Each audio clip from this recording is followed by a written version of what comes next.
Good morning, Earthlings. How you doing today? Welcome to the show. It's Josh for another exciting edition, First Contact style. So let's jump into the date for today. The dream spell date for today is called the White Spectral Mirror. White Spectral Mirror, guided by the mirror. White is the color of refinement. The spectral tone is tone number 11. It's 2 bars and a dot. The symbol for today, or the daykin, is called the mirror. The mirror is all about reflection and endlessness. And the guide for today is the same thing. The guide is also the mirror. The phrase for today is I dissolve in order to reflect, releasing order. I seal the matrix of endlessness with the spectral tone of liberation. I am guided by my own power doubled. On the Gregorian calendar, it is Thursday, September 8th, 2011. Of course, lots of news and information each and every day. Today is no exception. This week, in contrast to the 9/11 lies that they're telling on television, I have been playing 9/11 stories here. Loose Change, Final Cut. Last week I was doing 9/11 AE's AE 9/11 Blueprint for Truth. I have some other pieces. We're going to continue on today with our Blueprint for Truth. Tomorrow Dirk's going to be back. He has a spot on 9/11. We're going to get back to him tomorrow. Today we're going to continue on with the Blueprint for Truth, our Loose Change Final Cut. So enjoy, and I'll be back. The exercise is reportedly canceled after the second Twin Tower is hit. 3 E-4B Doomsday planes remain airborne. 2 government sources familiar with the incident tell CNN it was a military aircraft, but say the details are classified. This comparison of the CNN video and an official Air Force photo suggests the mystery plane is among the military's most sensitive aircraft, an Air Force E-4B. The E-4B is a state-of-the-art flying command post, built and equipped for one reason: to keep the government running no matter what, even in the event of a nuclear war. Ask the Pentagon, and it insists this is not a military aircraft, and there is no mention of it in the official report of the 9/11 Commission. The Pentagon, the Secret Service, and the FAA all say they, at least for public consumption, have no explanation of the giant plane over the President's house, just as the smoke began to rise across the river at the Pentagon. Barksdale Air Force Base also participated in Global Guardian. Instead of returning directly to Washington, D.C., President Bush would fly to both Barksdale and Offutt Air Force Base before returning to the White House. Another drill, Northern Vigilance, moved fighter jets to Canada and Alaska to monitor a fleet of Russian MiGs on a training mission. Northern Vigilance also placed inputs onto military radar screens. Also referred to as phantoms, inputs are simulated errant aircraft which appear real to those participating in the exercise. We fought many phantoms that day. 3 F-16s from Andrews Air Force Base, located 15 miles from the Pentagon, are flown 180 nautical miles away for a training mission in North Carolina. Fort Belvoir, an Army base 10 miles south of the Pentagon, intended to test security in case of a terrorist attack. Employees in the Office of Emergency Management on the 23rd floor of World Trade Center Building 7 continue preparations for Tripod, a biological attack drill scheduled for September 12th. Finally, the National Reconnaissance Office in Virginia begins a drill at 8:45, conducted by a team from the CIA, in which a plane crashes into their building. Also, a number of war games were being conducted that have yet to be fully disclosed. Ask about the war games that were planned for 9/11. Commissioner Gorelick. Could you please be quiet? We have only a few minutes with General Myers. I'd like to ask a question. General Myers, I'm sorry. I would ask, please, people in the audience to be quiet if you want to stay here. So, Statement. This commission has not answered my questions. I'm walking out. It's a farce. I will. Thank you. So let me get this straight. On the morning of 9/11, the United States is running drills in which hijacked aircraft go in and out of radar. Fighter jets are flown out of the United States, and planes are crashed into buildings. What a coincidence. And in terms of what motivated me to bring all the aircraft down, as you see one thing happen, that's an accident. When you see two of the same thing occur, it's a pattern. But when you see three of the same thing occur, it's a program. And so at that point, I decided to bring all the aircraft down. And so, at 9:45, all airborne planes were forced to land. This order applied to all civilian aircraft.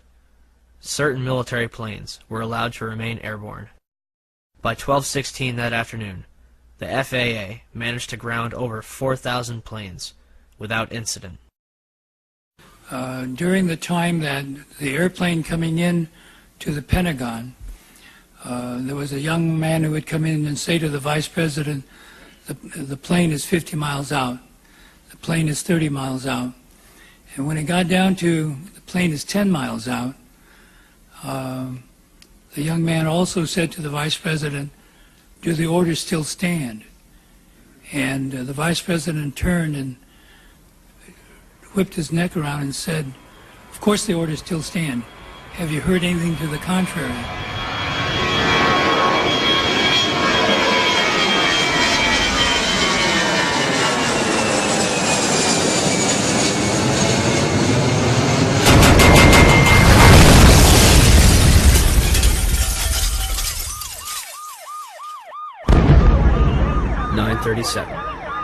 Arlington, Virginia.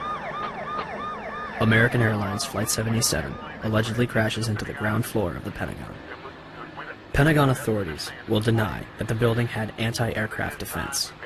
The FBI arrives within minutes, and the site is declared a federal crime scene, becoming their exclusive responsibility.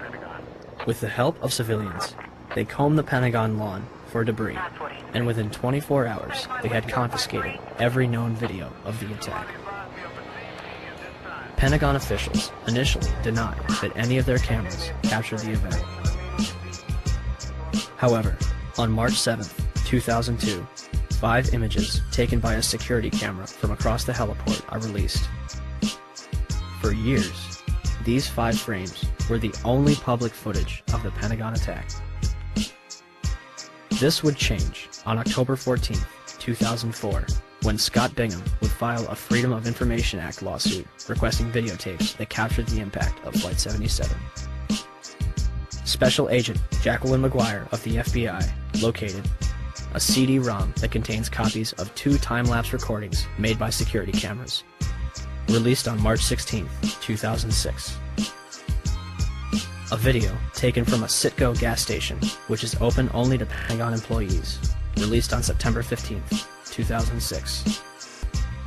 And the Doubletree Hotel in Arlington, Virginia, released on December 7, 2006. Agent McGuire concluded that the FBI possessed 85 videotapes that might be potentially responsive. As of this date, we have no clear images of what happened at the Pentagon on the morning of 9/11. The official story goes as such. American Airlines Flight 77 was taken over by 5 hijackers, led by Hani Hanjour. Hanjour entered the United States in 1996 to become a professional airline pilot. He would not complete a single course. It's kind of a waste of time. He wouldn't show up for flights on time, didn't do his homework.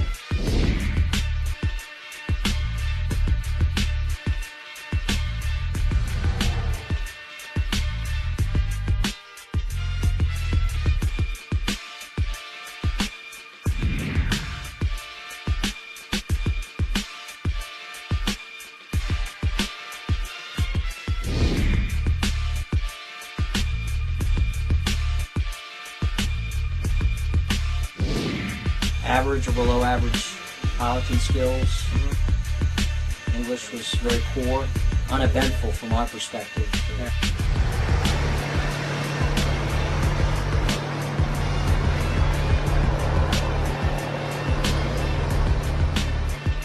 The 9/11 Commission concludes that Hanjour was perhaps the most experienced and highly trained pilot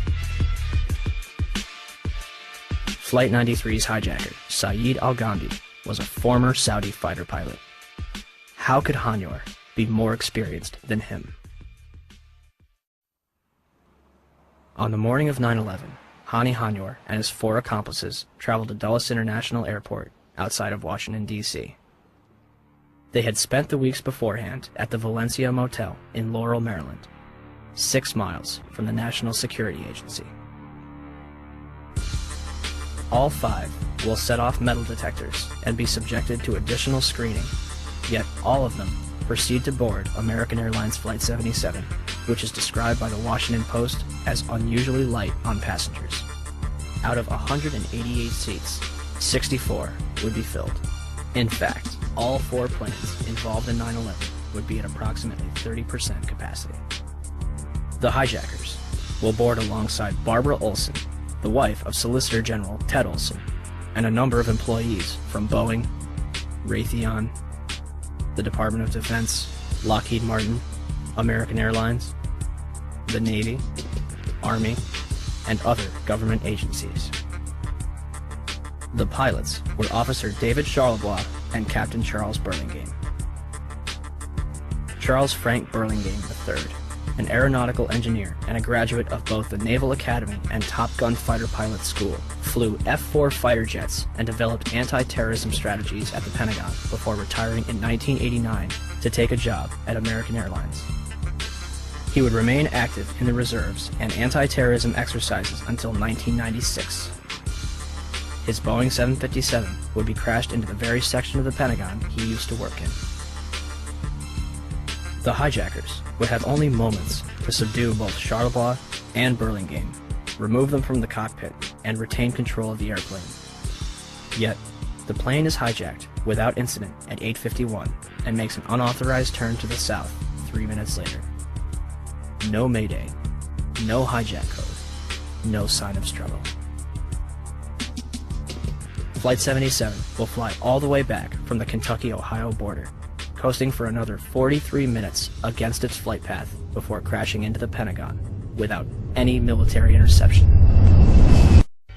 The exercise is reportedly canceled. Our government was responsible for some of the greatest crimes against this nation. Would you really want to know? These are big questions, but these questions deserve answers. It's time to demand the truth. People should not be afraid of their governments. Governments should be afraid of people. 9/11 was an inside job. Kennedy was killed by the CIA. Jimmy Carter saw a UFO. Answers to secrets you need to know. So wake up, wake up, wake up, wake up. Wake up, wake up, wake up. Wake up, wake up, wake up, wake up. Wake up, wake up, wake up.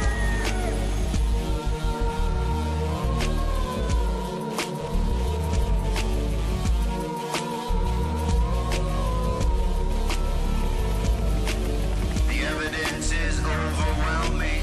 Step past your fear, take a look. Illuminati lies keep growing. What they're losing from your eyes. And wake up, wake up, wake up, wake up. Wake up, wake up, wake up. Wake up, wake up, wake up, wake up. Wake up, wake up, wake up.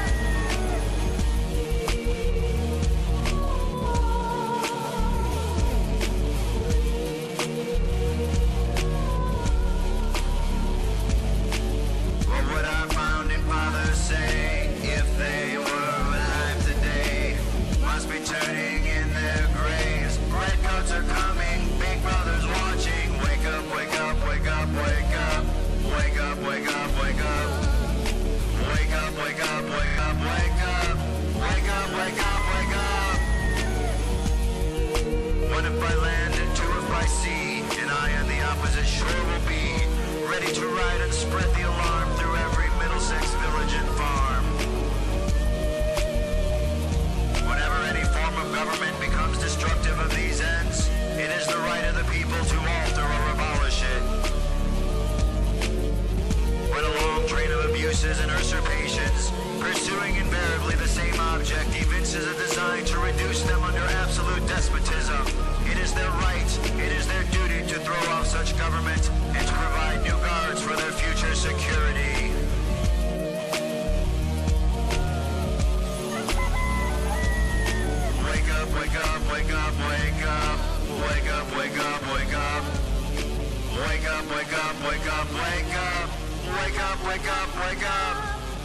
Wake up, wake up, wake up, wake up. Wake up, wake up, wake up. Wake up, wake up, wake up, wake up. Wake up, wake up, wake up. Patriots arise. It's time to demand the truth.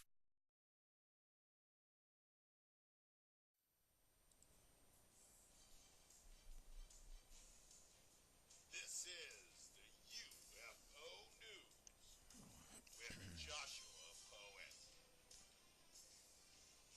All right, Dirk, thank you very much. This is Josh. This is the UFO News for today. Let's jump right into it, see what we have. We've got 4 stories for you. First one comes to us from UFOsightings.biz. This is Stephen Greer presents Contact and Disclosure, Real UFO Sightings and Footage. It's kind of a compilation of sightings. It says here that this is pretty cool by Stephen Greer. Contact and disclosure samples from high-profile people and ex-military generals and senators giving their disclosure and ET experiences and sightings. So let's just jump over and check it out. I'm going to be fast-forwarding through this so you can see a number of different things, but many of these sightings we have shown on this show, or you've seen things typical of this.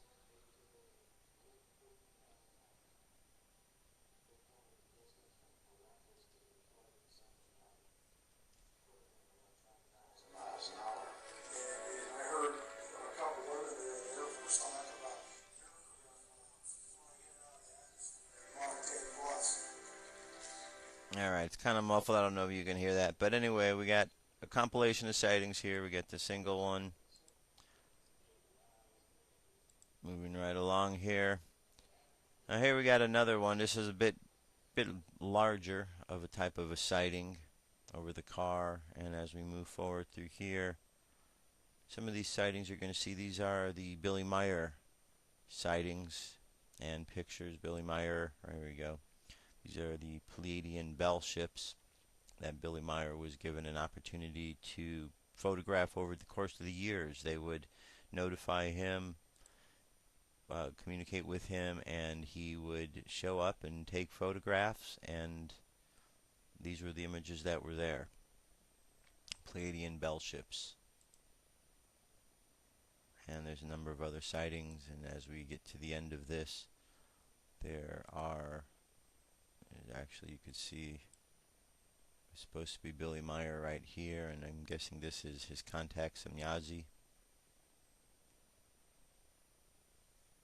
Alright, so if you don't know anything about Billy Meyer, M-E-I-E-R, you can look him up on the internet. You can find a ton of pictures all about him and the UFOs that he has sighted over the course of the years. It's quite fascinating. He's got a good collection of images there.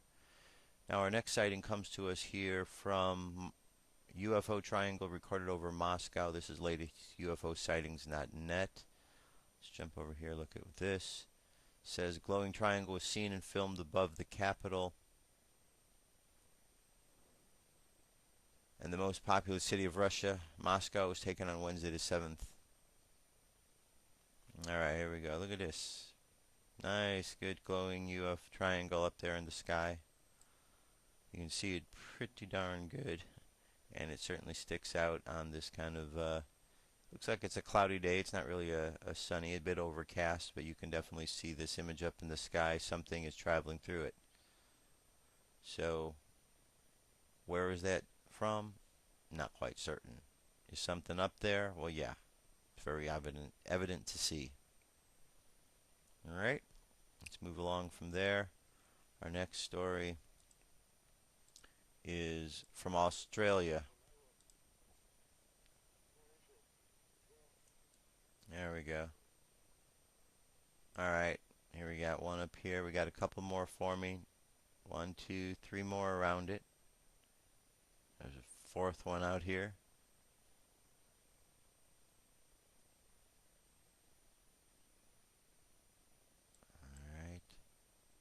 Move along. They just now focus on the 2. The viewer or the one taking this video is pretty darn excited. And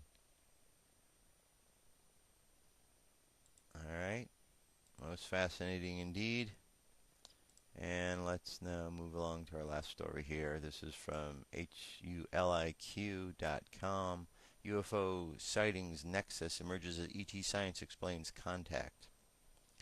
Recent lenticular clouds have been a particular shape that reminds locals here in the Oregon UFO hub of flying saucers are often mistaken for UFO sightings, says ufology experts who now have answers to why there have been no first contact yet. They must not be listening to the show, first of all, because otherwise they would get their first contact. Otherwise, goes on to say here that McMinnville, Oregon is a popular place with day trippers from nearby Portland who know of the famous UFO photographs were taken on a farm near McMinnville back in the 50s. Because they want to believe so badly, they often mistook these lenticular clouds for UFOs. Not that we don't have UFOs and aliens around these parts, it's just something that happens because one can just will a first contact, explains McMinnville local resident Rich Bryant, who volunteers as a guest host for the UFO crowd in town. Curiously, the seemingly fascination the American public has for the UFO sightings is tempered by negative attitudes about the people who experience it. Are people who claim UFO sightings uneducated, rural folk who do not know the difference between a satellite cloud or a flying saucer? Ask the authors of Paranormal America, that also reports how many UFO sightings that have been occurred over the past 60 years as real and documented by police, teachers, and others who are credible. In fact, the authors of Paranormal America point out to Ohio Congressman Dennis Kucinich, who after admitting to a UFO sighting during the 2007 presidential debate in Philadelphia, publicly reported that a paranormal experience or belief invites scorn and concerns for one's mental health. Even sharing stories about UFOs for HULIQ results in some UFO and paranormal websites calling this reporter a hoaxer because people say they believe, but deep down they're not sure, says McMinnville UFO host Richard Bryant. They give me a lot of winks and smirks and show that the farm where the UFO was spotted, and then they say they're here to learn the truth, but they've actually made up their minds. I think they can't handle the truth, said Jack Nicholson, said in the movie. And the article goes on a bit longer. You can find it at our website. Basic article. It's just talking about, the believers and the non-believers. So why do people not believe? I mean, according to this article, it paints the picture. Anyone who talks about UFOs as being a bit wacko, way out there. So considering the fact that I tell these stories every day, I must be way, way out there. Completely out of my mind telling you these stories. And that may be. Or maybe these stories are very important and the people who don't want to really listen to the stories, maybe they're not really in their right frame of mind and they're too afraid to know what's out there. So there's lots of different ways to look at things. Are you an earthbound entity? Earthlings? Of course, that's what you are. Or are you someone who comes from the stars and you have a bit more understanding of what's going on? There's a lot of those type of beings down here on the planet at this time. So when someone is so quick to discredit the whole UFO phenomena, take a step back. Wonder where they're coming from, what they're about, what is their thinking, trying to say. It will tell a lot about that person, whether they're a real, true earthling and that's all that they really are, or whether they're someone with a bit more advanced mind. You're not going to get an earthling, someone who's just grounded in the earth and afraid of anything happening in their lives to want to admit about UFOs. It's not going to happen. They're too afraid about Earth. They're too afraid of the things that are happening on Earth. So having an open mind certainly is an important part of the next phase. Not only for you, the Earthlings, to evolve, but also for the extraterrestrials and the beings on the ships to know that you want to have interaction with them. They're not going to run down if you're afraid. The only ones who are going to come at you if you're afraid are the ones who want to do harm to you because they know you're afraid and that's why they come at you. The ones who know you're afraid and try to set your mind at ease, give you messages, crop circles, things of this nature, they're trying to inform you in a slow, easy way. Americans, Earthlings, people on this planet are a little bit slow in the uptake about those kind of things. So you have to understand the apprehension that's going on. Just don't get caught up in all of the debunkers trying to tell you this thing doesn't exist, because there's so much proof, there's so much evidence that the debunkers, well, their debunking doesn't hold up any water. They just will pick a little instance and they'll complain about it. One day, I think there should be a reality show. If someone's out there, a great reality show would be to get skeptics having their skepticism proved wrong. Like a UFO skeptic on one day he sees a UFO. Can you imagine the look on his face? He's going to be stunned, not knowing what it is. Someone like that might even lose their mind. And then, of course, we could have the cameras on the news reporters when they find out the truth of all the things they've been lying about. See, reality shows like that would be great, because then others could see the face of liars have that moment when they find out the truth and realize that they were wrong. That'd be precious, priceless look, don't you think? All right, enough of that. I'm going to jump away for a moment to a song. I'll be right back. Enjoy. Here we go. Headline edition, July 8th, 1947. One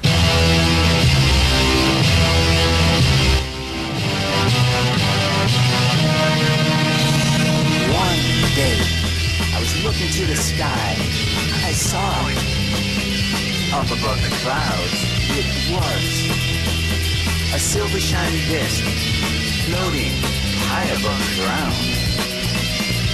Then I saw them waving to me. It was E.T. and his family. Something happened up the street from the ground. The sky that shot the UFO down. Roswell, he didn't make it home. Roswell, he didn't make it home. The Army Air Force has announced... All right, everybody, I'm back. EB didn't make it home. We know the story, and perhaps the big EB is going to come back to help him out. I don't know. All right, moving right along, let's talk about the weather, space weather.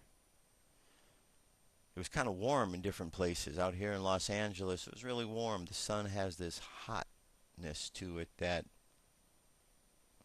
just kind of a little bit more of a stinging hotness.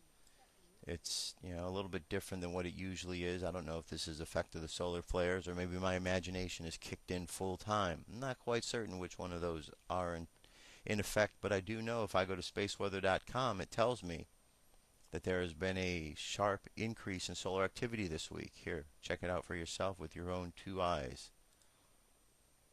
If you have 3 eyes, use all 3. Whichever ones work for you. All right, here we go. This week's sharp increase in solar activity has turned the sun into a radio transmitter. Bursts of shortwave static are coming from the unstable magnetic canopy of sunspot 1283. Tuesday in New Mexico, amateur radio astronomer Thomas Ashcraft recorded some samples at 21 megahertz. The radio listeners should remain alert for this kind of solar activity as sunspot 1283 continues to seethe. All right, let me see if I can play this here, and no, let's not worry about this in a moment. How about that? Let's just move right along. Right down here, it goes to say that Earth orbiting satellites have detected another strong solar flare from 1283. An X 1.8 class on September 7th produced a bright flash of extreme UV radiation hurled at a dark inky plume plasma into space. So let's check this out. Here we go. Here it comes. Look at that. Boom. Look at that. All right. How about that? So solar flares are going on. Solar flares are taking place out there in the system. We need to pay attention how these things might affect us. One way might be the heat. Now let's look over to the left-hand side of this page here and see what our solar wind is. Well, the solar wind is only 332 kilometers per second. And going down here, the chances of a geomagnetic storm is up at 25% and 30% if you're in a higher altitude. And again, here's the percentages here. 75% that there's going to be an M-class flare and 30% chance of another X-class. So keep an eye on this site, spaceweather.com, to stay informed about what's going on with the space weather. Now moving right along, there's a lot of flooding going on up in the Pennsylvania area and the New Jersey area. This is flooding taking place in Oxford. Says that Oxford, New Jersey, water is up to the Mead Wavasco plant in Sydney as waters rise in all of the Chenango County. Crews are attempting to build a dam around the Ampharal Aerospace building in Sydney to keep the water from getting in. Our action reporter in Chenango County was also told people in Walton were told to get out. Crews are sandbagging around the Oxford Middle School. So, pretty intense. You can see some of the pictures here, how the water's moving in. And here again, serious flooding is expected. First glance, the flooding situation this morning didn't appear to be that bad. Unfortunately, the picture promises to get worse throughout the day as floodwaters continue to rise. So if you're up in the areas there of Jersey, New York, Pennsylvania, just pay attention to your weather because water is on its way. Now, Bank of America is having some problems. You may have heard about this. Says, according to this report from thestate.com, it says that Bank of America will close up to 600 branches as part of a cost-cutting move. According to multiple reports this morning, published and broadcast reports say Bank of America will split into separate consumer and commercial units that will lead to branch closings. Charlotte News 36 says analysts believe the decision to split into two units and close the branches is a signal that Bank of America CEO Brian Moynihan plans broader and deeper layoffs than those announced earlier this week. On Tuesday, Observer reported that Moynihan's reorganization efforts could lead to up to 30,000 job cuts. In addition, the bank announced the departure of two top executives, Sally Krawcheck, head of the Global Wealth and Investment Management, and Joe Price, president of the Consumer Bank. So if you use Bank of America, maybe you might want to pay attention, and maybe you might want to, I don't know what you want to do. You want to take your money out? Are you feeling concerned that it might have some issues? Look into this a bit more. Bank of America is having some problems, as you have just heard. Now, we're going to get back to 9/11 momentarily. But before I do, I want to show you a picture here. Did you watch the debates last night? Well, this is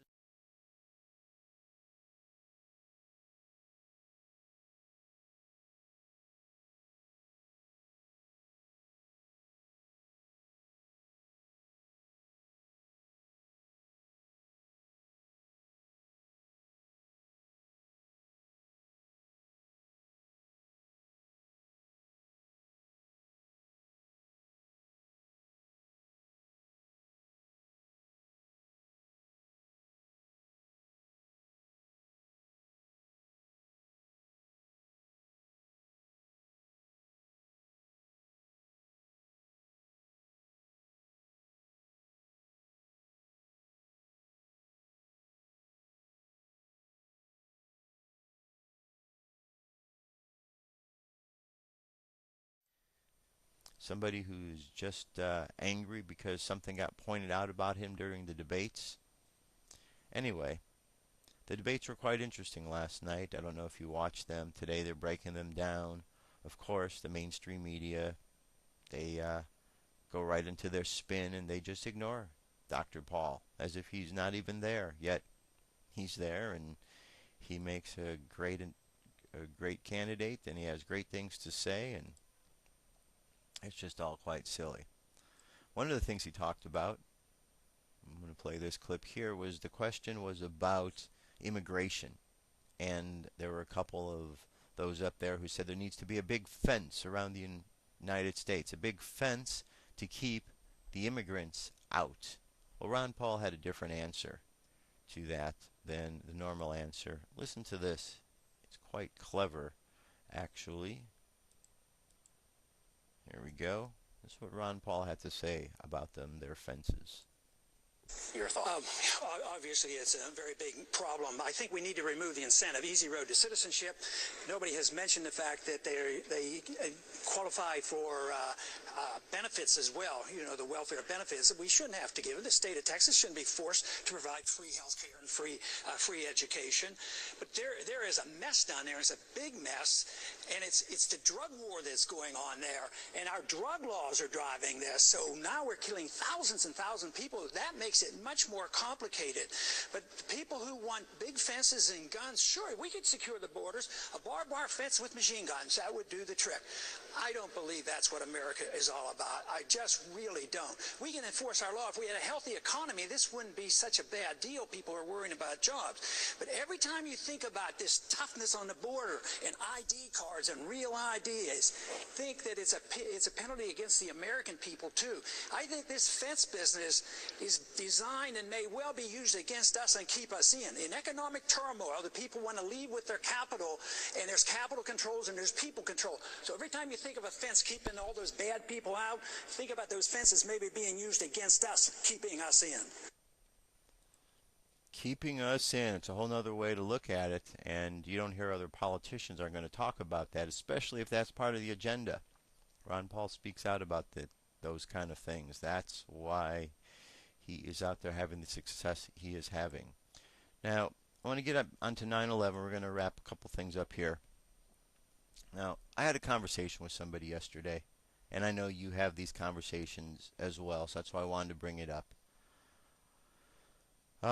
During the course of the conversation, the individual, again, went into 9/11 wasn't an inside job. How could I think such things? When I told them that the body of evidence is overwhelming, their only thing they could say to me was, no, it's not. I said, well, yeah, if you take a look, there's tons of evidence. This has been proven without a shadow of a doubt that the science is all inaccurate according to the official reports. And again, the answer was, no, it's not. Then it was followed up by, well, all of that's just your opinion. Now, I know you've heard these same comments before, and I listened, and I finally asked, I said, well, what is it you believe happened with 9/11? Well, there were terrorists, and there were they ran the planes into the building and the Pentagon. And I said, that's all you know about it. That's it. That's all I know. Yet this person who knew only that amount could tell me that the research that I knew about was only my opinion, and that the evidence that I knew existed, because I've been looking into it for 10 years, didn't exist. Yet this person has never spent any amount of time looking at any of this stuff. When I said, oh, you probably listen to the mainstream news, CNN, Fox, MSNBC, the response was, oh no, I don't listen to the mainstream news. I don't watch MSNBC or CNN. I said, but you watch Fox, right? Oh yes, I watch Fox, but they're not mainstream news. Where do you take that conversation? When somebody tells you that Fox is not mainstream news, where do you go with that? How do you explain to that individual that they are completely inaccurate about their understanding of the media, that they don't even understand that they're mainstream? And then it clicked. I know why. Because as you watch Fox News these days, that's exactly what they are telling their people. I've seen,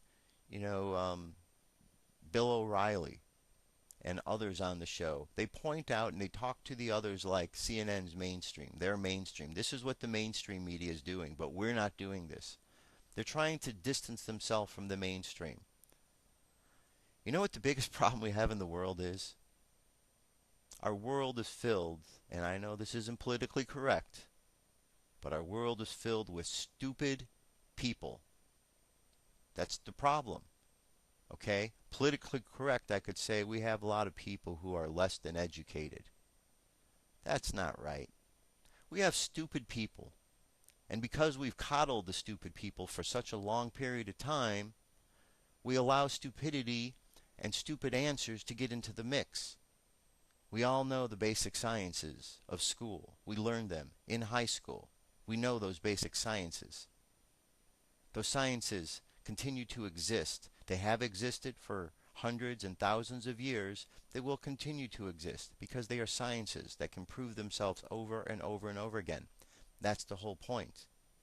But when you have people in the world who can't even look at the basic sciences or don't even want to understand that they exist, and that's just stupidity.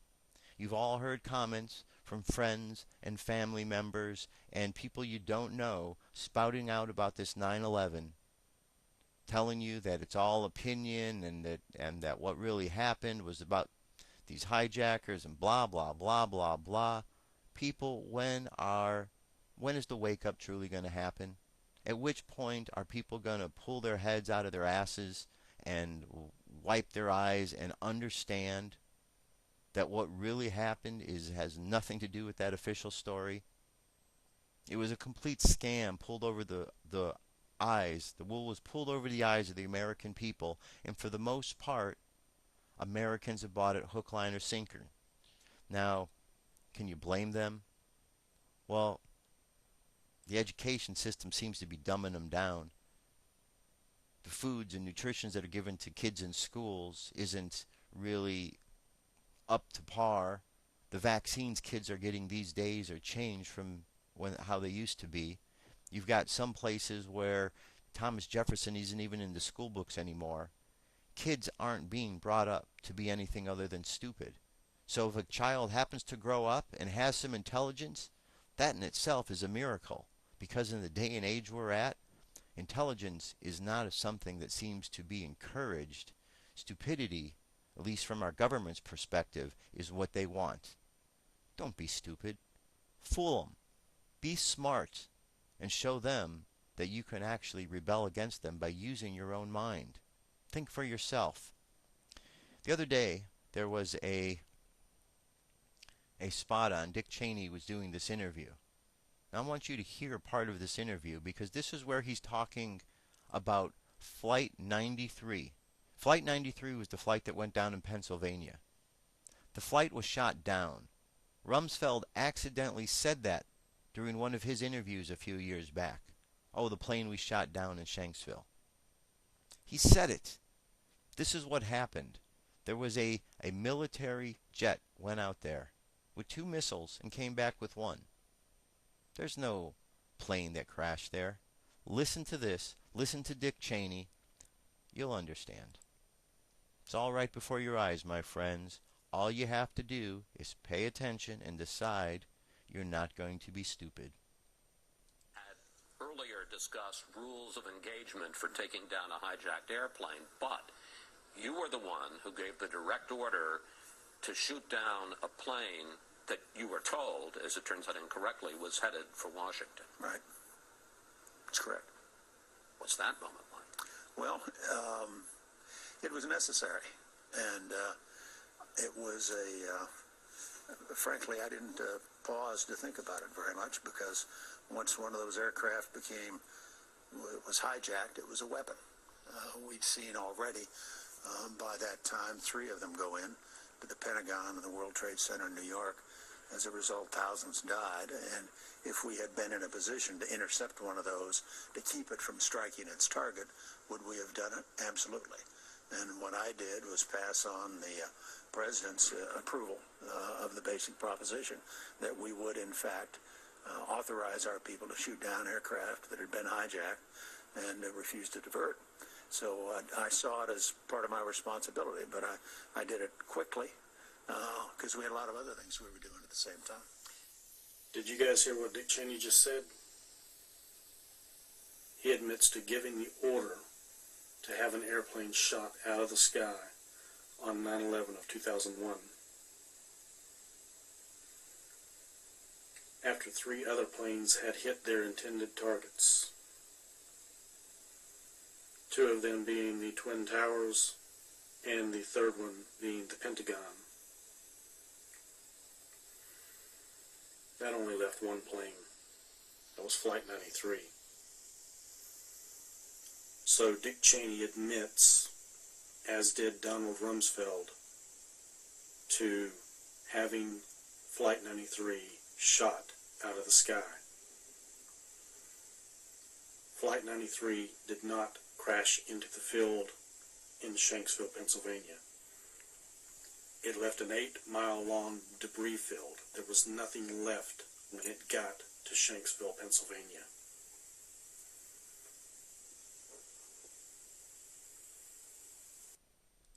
All right, so there you go. The word comes out from their very mouths. Dick Cheney, Rumsfeld, Bush, they have all said, given clues along the way, unintentionally, about what really happened, and just listening to their own words, they admit it, because they can't keep that secret in. They're part of the problem, and anyone who says they're not, you're not paying attention. It's been 10 years.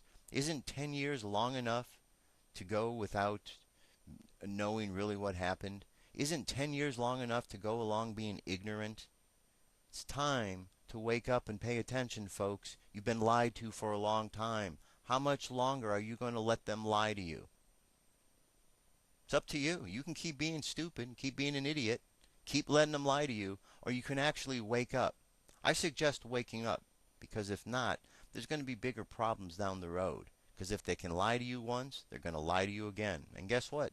You've been lied to many times before. That's why they thought they could lie to you again, because they've lied to you before and you've accepted their lies and have done nothing about it.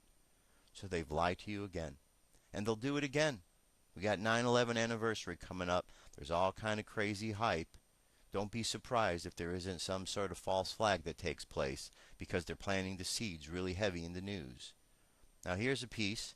This is called Firefighters for 9/11truth.org.